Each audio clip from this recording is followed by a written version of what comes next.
As well, too. Jay Goldberg is a Canadian manager for the Consumer Choice Center and a columnist for the Toronto Star.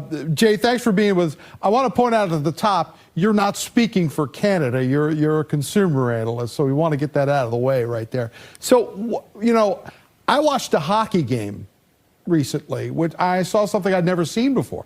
I saw Canadians booing the national anthem. How real is the upset, you know, with our northern neighbors to the U.S. right now over this? You know, I've never seen the amount of anger here in Canada towards the United States that I've seen. Never in my life have I seen anything like this. Canadians are obviously very upset by the tariffs that have been imposed. I think a lot of Canadians are wondering, after the government took some action on fentanyl, exactly what the Trump administration wants Canada to do to avoid the tariffs. And what I've seen across the country is Canadians really very angry with the United States in general, with the Trump administration in particular, and really questioning exactly what the Trump administration wants Canada to do and what the country can do to avoid tariffs over the long term and not just have these 30-day pauses.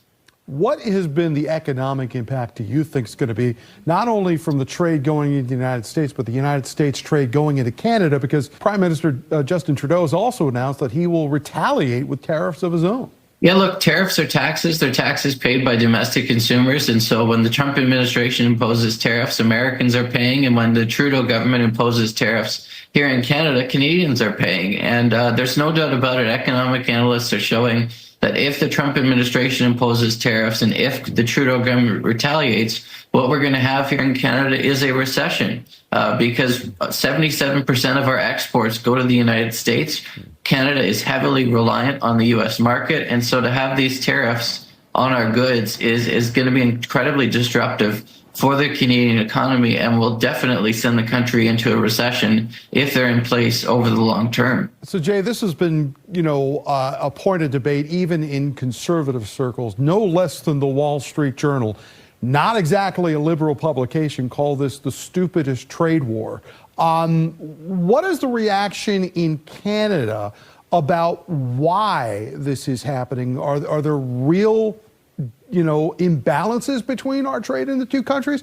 Or is this to maybe make an example of one country as a warning to other countries? There really isn't an imbalance. The Trump administration is right that there is a trade deficit with Canada, but that's almost entirely driven, actually, it is entirely driven by oil that's imported and our energy products that are imported from Alberta and Western Canada into the United States. If you take energy out of the equation, Canada actually has a trade deficit with the United States. And so, you know, this is a lot to be made about nothing, really. There's not a significant trade deficit with Canada from the American perspective. And the deficit that is in place is because oil is being imported from parts of Canada. And I should add that oil is being imported at a discounted rate because we don't have enough refineries and enough capacity in Canada to ship the oil around the world. So a lot of the oil is actually taken down to the United States through pipelines, refined in Texas, and sold with Americans making a profit on that oil. So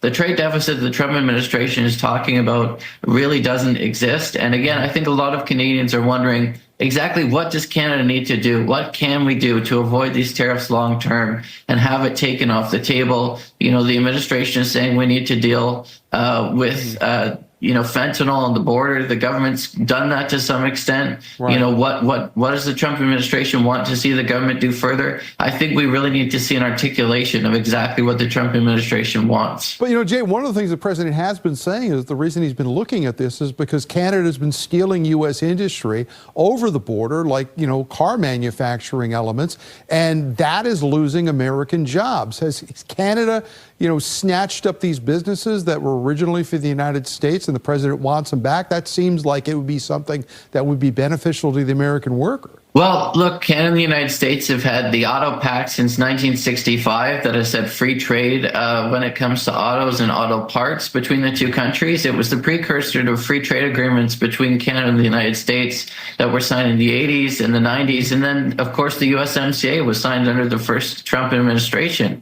And actually, when you're talking about cars and car parts, a lot of the cars that are made in North America, some parts are made in Canada, some are made in the United States, and it goes back and forth across the border, in some cases up to 10 times, because all the parts are being added. Certain car parts are added from Canada, certain from the United States. And so if they're being tariffed every time they go across the border, that's going to exponentially increase the price of things like cars. I definitely think it's the case that other countries, Mexico certainly has been taking some of the car jobs. There's new auto plants there, but really in Canada, that's not the case. We're flat out of time. Jay Goldberg with the Consumer Choice Center joining us live from Toronto.